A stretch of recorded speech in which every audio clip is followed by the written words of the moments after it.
Today is day number 43 of this water fast journey that I've been on, and wow, what a journey it's been. I decided that after I film this video, I'm gonna break the fast with some vegetable broth.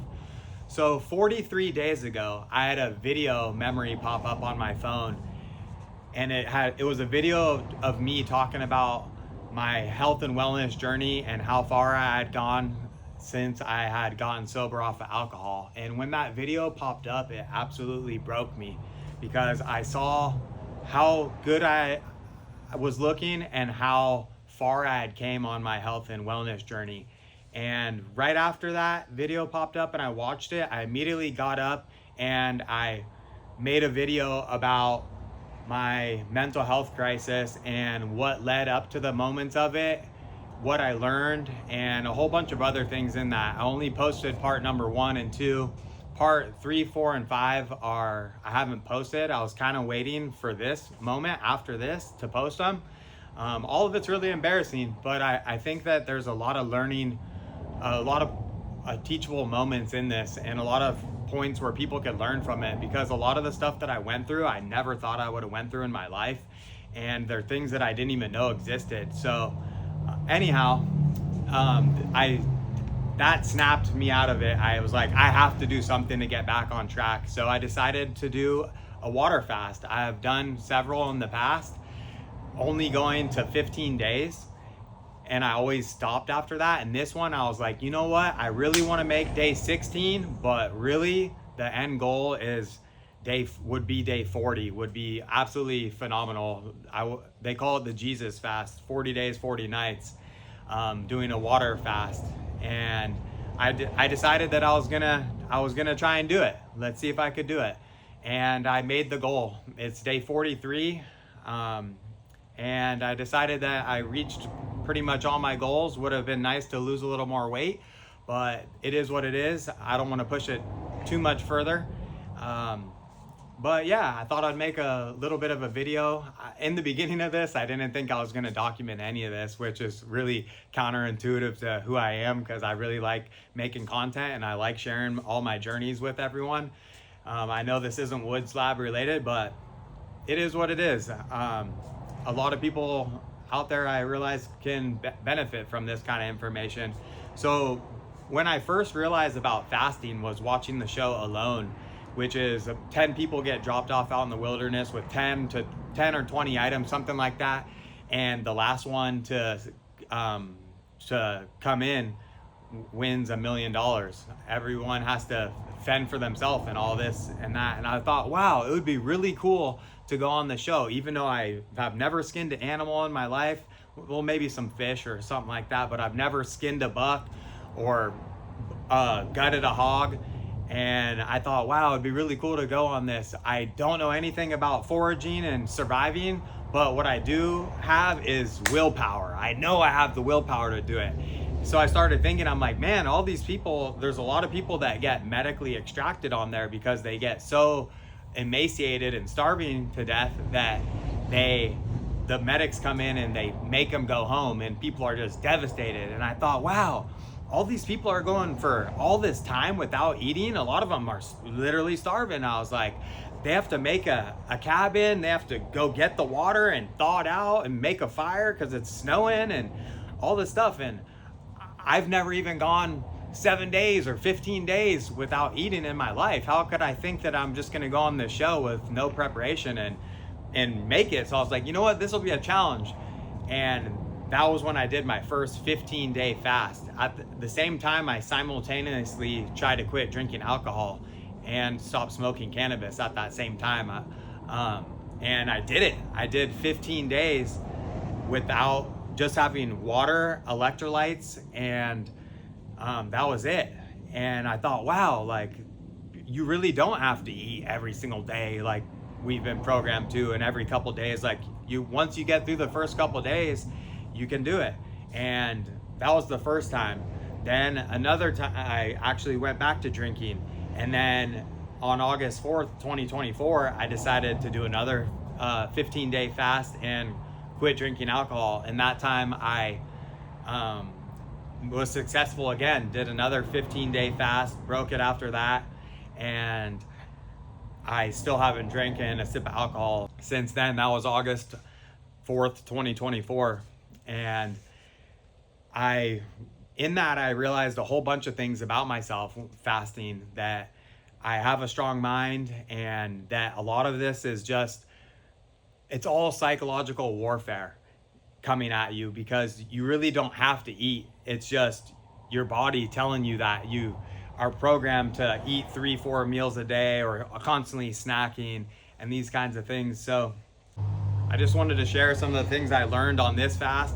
These fasting electrolytes I got off of Amazon, and these are the best ones that I found so far, because they don't have all kinds of different aluminum in them, and they don't have sugar. A lot of electrolytes out there have sugar, and when you do these prolonged fasts, the main danger, as far as I'm aware of, is getting your sugars and your electrolytes off balance. That's why you have to be really careful eating again. That's why I decided to call my fast today, because pushing it past 40 days, even at 40 days, you're really supposed to be supervised clinically to start eating again.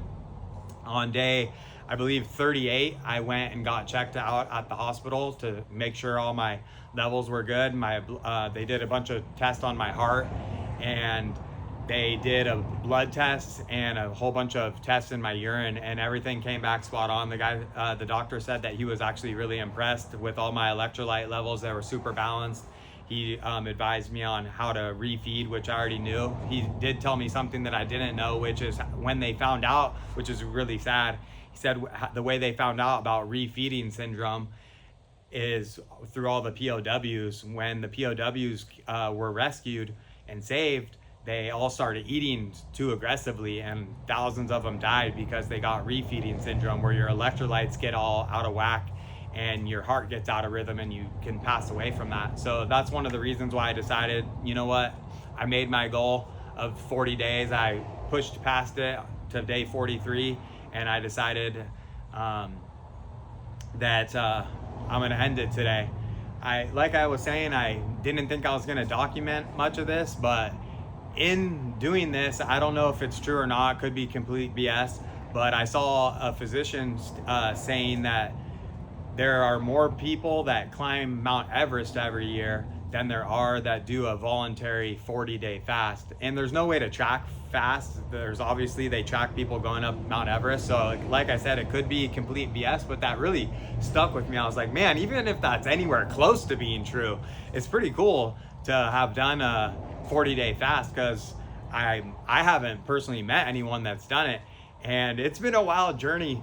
Anybody that's seen me out in public, like people that follow me that go to my church, they know I've gone to like men's group, and there's 80 to 100 other men there. Every single other person is eating unlimited hamburgers, and I'm just there drinking water.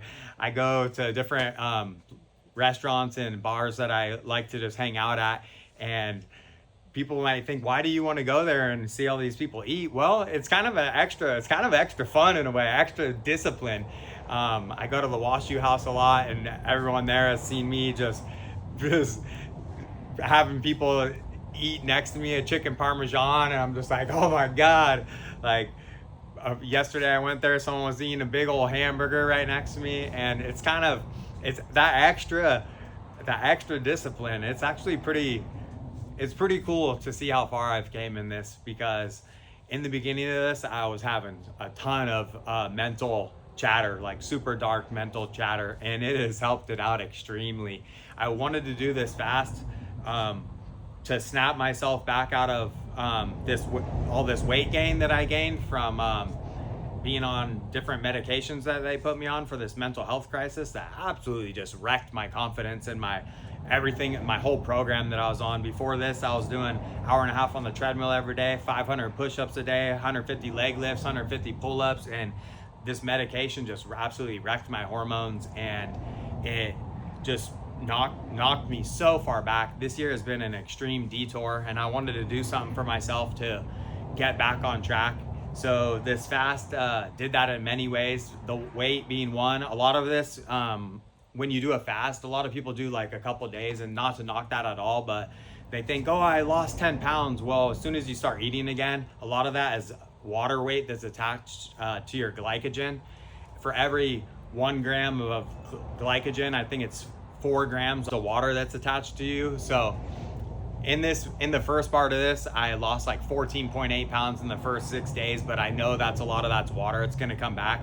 But overall, I did lose about 41 and a half pounds on this fast. And I feel great. The thing about fasting is it's like Fight Club.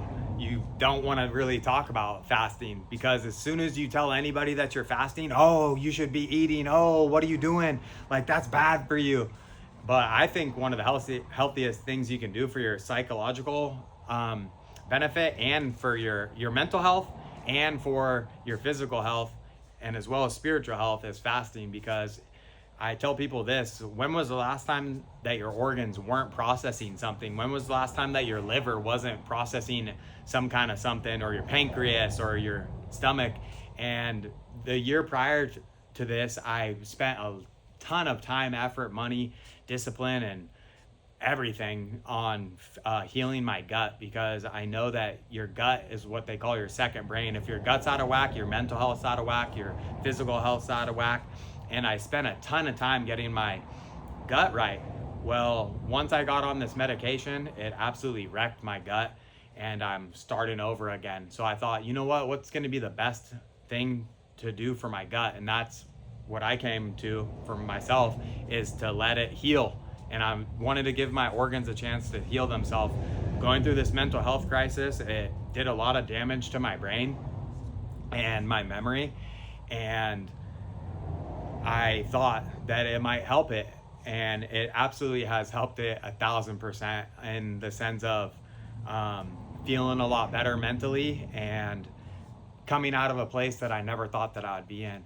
So I wanted to make a video about some of this just because I think it's pretty interesting. I highly recommend trying to fast if you've never tried one. Start with a small goal. If you start wherever your heart kind of lands. I would say if you think 3 days, try 3 days. Personally, I think 7 to 10 is a good spot. And the reason I say that is because once you get the ball going, it's a lot easier to keep on going. A lot of people, I think, would give up on a 7-day at day 3 and 4, because traditionally for me, day 3, 4, 5 has always been the hardest.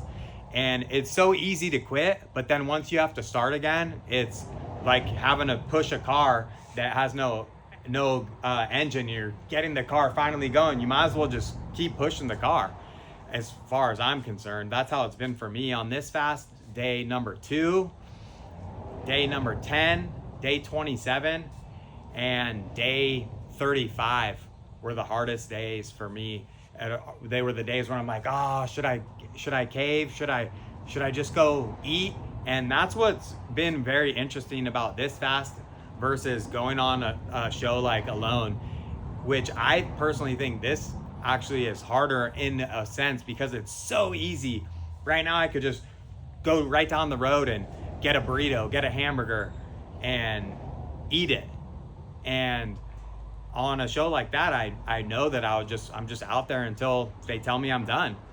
So this is a little harder to a sense, because food is so accessible, and that's why I think so many people haven't done a fast, because it's so easy to just go get food and eat something.